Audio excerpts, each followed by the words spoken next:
Bona nit a tothom. Una altra vegada, gràcies RBA, gràcies Rodrigo, per aconseguir Esports Cultura Barcelona, per aconseguir que aquesta nit tinguem entre tots nosaltres els millors corredors d'una de la prova més dura del món, que és el Rally Dakar.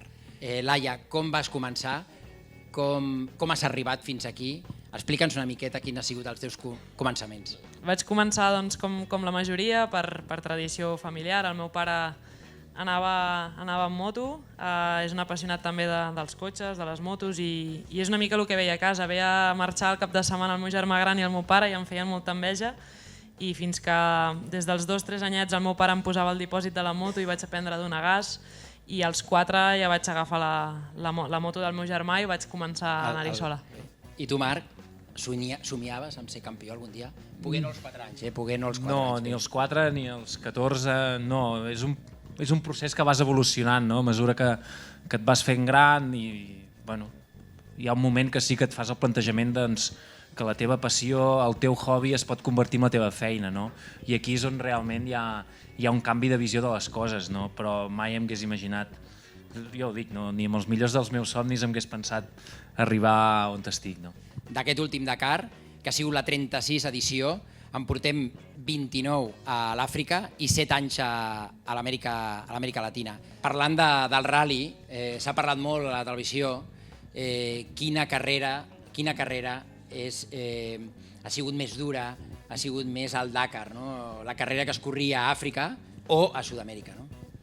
Jo crec que la gran filosofia continua viva, tot i que s'hagi canviat de continent, no?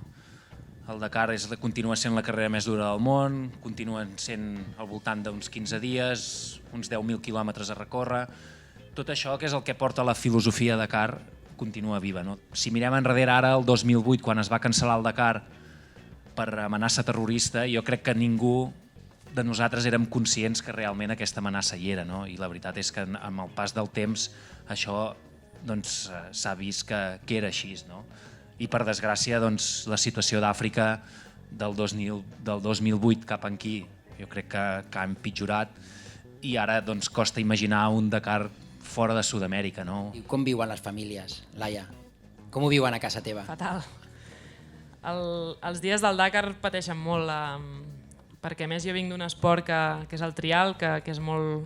Et pots fer mal, però sempre a vegades tornava a les carreres amb una rascada, uns morats, però és difícil fer-te mal de veritat. En canvi el Dakar és molt seriós, llavors la família ho pateix molt. Tens molt de contacte amb la teva mare, no? Sí. Què fa cada dia abans que sortis?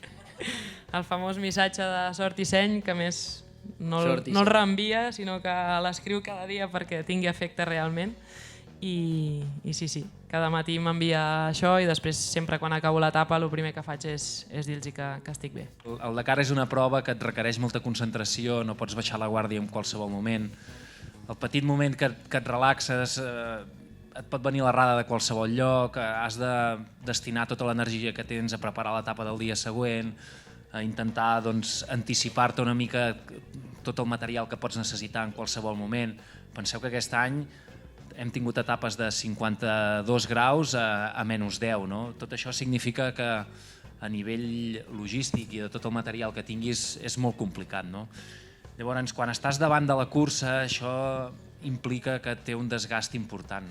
Al Dakar passa moltes coses, i per fer un resultat així t'ha de sortir a una carrera molt, molt bona, sense errades.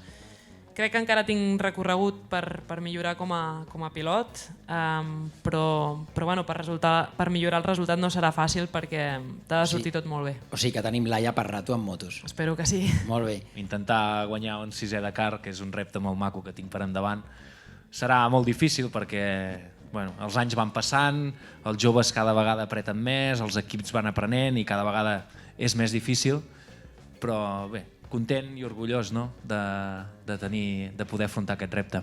Moltíssimes gràcies per haver estat aquí. Sabem realment que heu fet un esforç grandíssim. El Marc demà se'n va a Dubai, la Laia pràcticament no li han deixat fer vacances. O sigui que moltíssimes gràcies.